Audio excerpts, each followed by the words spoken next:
Anda kembali di Sapa Indonesia Pagi, kita masuk ke segmen sehat di tengah pandemi dan kami selalu menyediakan hari Senin ini untuk Anda yang ingin bertanya seputar vaksinasi COVID-19. Pertanyaan bisa Anda kirimkan melalui Instagram kami di @sapaindonesia_kompas.tv sehari sebelum tayang, atau kalau Anda memiliki pertanyaan untuk hari ini, Anda bisa menghubungi kami melalui telepon interaktif. Saat ini Anda sudah bisa menghubungi kami di nomor telepon 021 5366 0500. Hari ini kita kembali lagi menghadirkan Ketua Komisi Nasional Kejadian Ikutan Pasca Imunisasi atau Komnas KIPI, Profesor Hingki Hindra Irawan Satari. Prof Hingki, selamat pagi, semoga sehat Prof. Selamat pagi Timothy. Saya langsung saja Prof ke pertanyaan yang dikirimkan melalui Instagram. Ini dari @putrirani08. Pagi dok, saat ini saya positif COVID. Usia saya 47 tahun. Berapa lama masa tunggu untuk saya melakukan vaksin booster ya dok? Karena saya sudah ada tiket untuk vaksin boosternya. Nah, silakan Baik. Prof. Ibu Putri, prihatinnya ibu sudah divaksinasi 2 kali, kemudian masih terkena, tapi mungkin tidak sakit berat ya, tidak sampai dirawat, tidak sampai masuk di ICU ya. Namun saya harapkan gejalanya ringan. Ya. Jadi dengan terkenanya atau terpaparnya ibu sampai terinfeksi COVID, tubuh ibu akan membuat kekebalan. Namun lama lindung kekebalan yang diperoleh dari infeksi alamiah bergantung kepada derajat penyakit yang ibu derita. Artinya makin berat gejalanya, makin panjang daya lindungnya. Makin ringan atau tanpa gejala, makin pendek masa kebal dari COVID akibat sakit. Untuk itu dipakai batasan apabila ibu tanpa gejala ringan, hanya isolasi mandiri, maka diperkirakan kekebalan yang ibu punyai 1 bulan. Karena itu ringan, ya? karena itu ibu dapat divaksin 1 bulan setelah sembuh. Dinyatakan sembuh oleh dokter, tambah 1 bulan, silakan divaksin. Bagaimana kalau ibu sampai dirawat di rumah sakit atau sampai sakit berat, maka kekebalan yang diperoleh akibat infeksi tersebut lebih panjang, kira-kira 3 bulan. Setelah 3 bulan akan menurun. Nah, saat itu yang paling baik untuk divaksinasi sehingga disensitisasi kembali, daya lindung melompat dengan pesat dan mudah-mudahan bertahan lebih lama. Jadi kesimpulannya kalau sakit berat sampai dirawat 3 bulan setelah sembuh. Itu jadi durasinya 1 sampai 3 bulan tergantung gejalanya apakah berat atau ringan. Nah, kalau misalkan ada yang terkadang kita tahu setelah negatif COVID masih terkadang ada gejala, ada yang masih mengalami sakit kepala atau hal-hal lain, tapi sudah terdeteksi negatif COVID-nya. Nah, apakah ini berarti akan lebih lama juga untuk jarak menuju ke vaksin boosternya tuh, Prof. Hingki? Jadi tadi kata kuncinya sudah negatif COVID kan? Berarti pusingnya ada penyebab lain. Nah, pusingnya itu yang harus ditelusuri, dikaji, didiagnosis oleh dokter tentunya yang bisa menegakkan diagnosis. Ya, kalau misalnya ternyata pusingnya gara-gara hipertensi, maka kendalikan hipertensinya. Kalau pusingnya gara-gara vertigo, obatin vertigonya.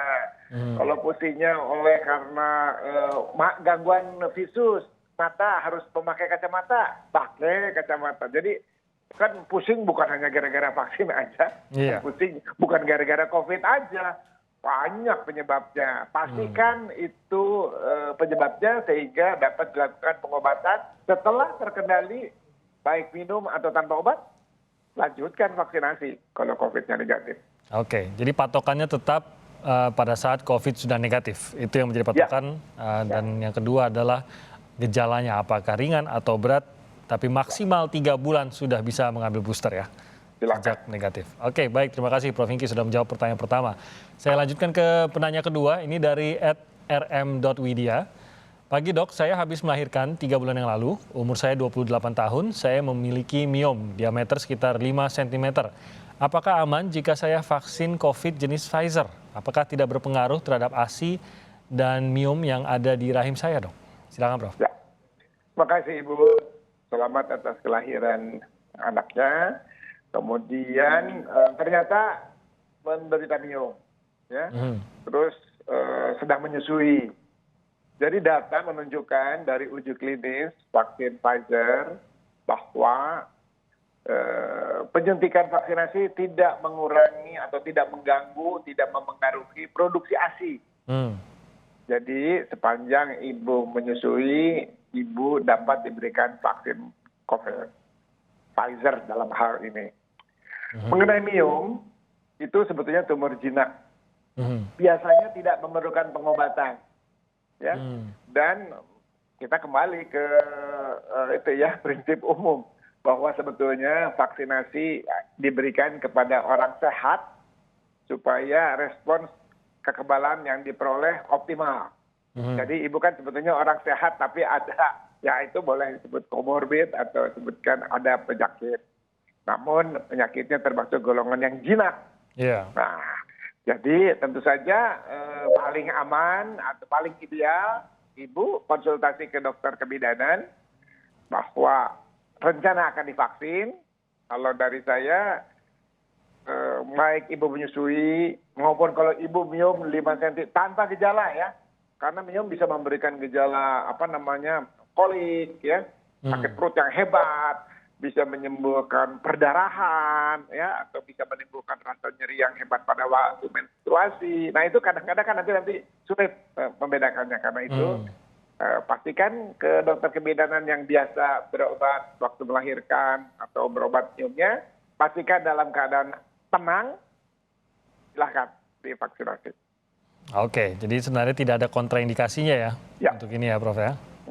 Oke, nah lebih baik berkonsultasi untuk memastikan, karena biasanya lebih tenang juga, itu yang akan membantu agar vaksinasi bisa berjalan dengan lancar. Terkadang memang tidak ada kontraindikasi, tapi kitanya yang agak khawatir, ragu-ragu benar atau tidak gitu. Jadi agar bisa menenangkan, mungkin dari dokter yang memeriksa bisa memastikan hal tersebut, sehingga bisa masuk ke bilik vaksinasi dengan tenang. Kita lanjutkan lagi, Prof. Hengki, ke pertanyaan berikutnya. Ini dari Elmiratri Siandi. Pagi dok, saya mau tanya, tanggal 27 Januari kemarin anak saya vaksin Sinovac dok. Anak saya kemarin-kemarin memang pilek, terus kemarin itu sudah tidak pilek lagi dok. Tapi habis vaksin, pilek lagi dok. Apakah itu efek samping vaksin atau memang sebelumnya pileknya belum begitu sembuh terus divaksin dok? Gimana cara mengatasinya ya? Nah gimana ini bisa diatasi nih Prof. Hengki? Ya, terima kasih Ibu atau Bapak Elmira ini ya. Jadi putranya sudah divaksin, kemudian pilek. Jadi Sinovac efek sampingnya ya nggak pilek sih ya sebetulnya, mungkin ringan ya, dan hanya berlangsung 1-2 hari. Pilek bisa juga disebabkan oleh virus lain, oleh flu, oleh adenovirus, rhinovirus, respiratory syncytial virus, parainfluenza virus, jadi banyak penyebabnya. Ya. Namun karena virus umumnya sembuh sendiri. Ya, tidak lebih dari 1 minggu. Ya. Kemudian jadi ibu di Sinovac, pilek hilang. Sekarang pilek lagi. Ya udah pasti jelas bukan gara-gara vaksinasi. Ya kan? Karena efek kejadian di macam imunisasi yang gejala pilek Sinovac ya minggu udah nggak ada lagi. Ya. Kalau ada pun disebabkan terpapar oleh virus corona atau virus Omikron yang biasanya gejalanya memang ringan, hanya pilek aja. Nah, jadi pastikan, ya saya anjurkan sih periksa antigen atau di swab, ya PCR. Nah, kalau tidak, kalau hasilnya negatif, ya diobati sebagai pilek oleh virus lain yang biasanya hanya perlu obat mengurangi gejala dan tidak perlu pengobatan khusus. Ya. Gitu. Oke, jadi kemungkinan ini memang pilek yang belum benar-benar beres atau ada penyebab lain. Tapi ada saran tidak sih, Prof? Misalkan kita baru mengalami flu atau pilek, tapi kita sudah mendapatkan tiket, katakanlah untuk booster atau untuk vaksinasi gitu. Lebih baik ada jarak tidak antara terakhir kita flu tersebut hingga kita mendapatkan vaksinasi, atau nggak masalah juga kalau flu sudah hilang dalam minggu yang sama pun masih nggak apa-apa? Kalau di UK sekarang data menunjukkan 50% dari orang yang pilek itu Omikron. Di Indonesia kita nggak punya datanya. Jadi kalau saya sih anjurkan kalau kita batuk pilek ya periksa antigen kek, ya atau PCR kek, yakinkan ini bukan COVID kan. Terus ya silahkan divaksinasi atau tunda 1 minggu. Karena kalau misalnya pilek gara-gara influenza ya seminggu juga udah sembuh. Tapi di samping itu juga kalau pilek gara-gara Omikron juga seminggu udah sembuh. Oke. Pastikanlah dengan itu antigen atau PCR silakan. Oke, itu yang disarankan. Pilek apapun, kalaupun tidak berat juga, sebaiknya memang diperiksa untuk keamanan, untuk keselamatan keluarga juga ya, atau orang-orang terdekat yang tinggal bersama kita ya. Lingkungan, betul. Oke, ada satu penanya lagi nih, Prof, dari Instagram. Ini dari @aulbitan. Selamat pagi, Dok. Saya telah vaksin dosis 1 tanggal 19 kemarin dan disarankan untuk dosis kedua bulan April.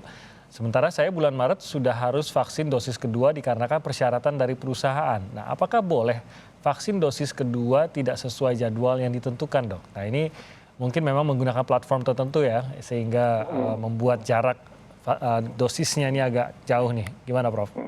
Ya, jadi harusnya 3 bulan, ini jadwalnya jadi 2 bulan. Kalau kita tahu bahwa sampai dikeluarkannya emergency use authorization dari vaksin COVID ini dilakukan uji klinik. Fase 1 keamanan. Fase kedua itu dosis sama jarak antar vaksin.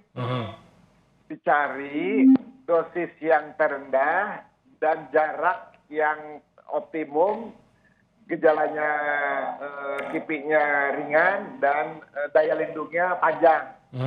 Nah, inilah yang didapat oleh produsen dan dimasukkan di brosur, kemudian disampaikan ke Badan POM waktu mengajukan izin registrasi. Selangnya 3 bulan. Nah, jadi dengan selang yang sesuai dengan penelitian di uji klinik tersebut, vaksinnya paling aman dan daya lindungnya paling panjang. Bagaimana kalau lebih pendek? Tentu berbeda hasilnya, tapi tidak berbahaya ya. Namun barangkali juga tidak akan gejala kipinya lebih berat. Namun mungkin daya lindungnya mungkin lebih pendek, tidak setinggi kalau yang direkomendasikan. Jadi tidak optimal saja gitu ya, Prof ya? Ya, tapi bukan tidak aman. Ya.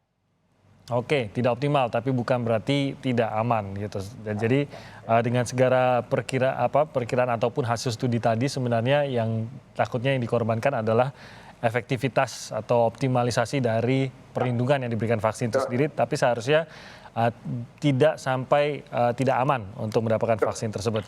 Oke, baik, terima kasih sudah menjawab pertanyaan berikut tadi, Prof Hingki. Nanti kita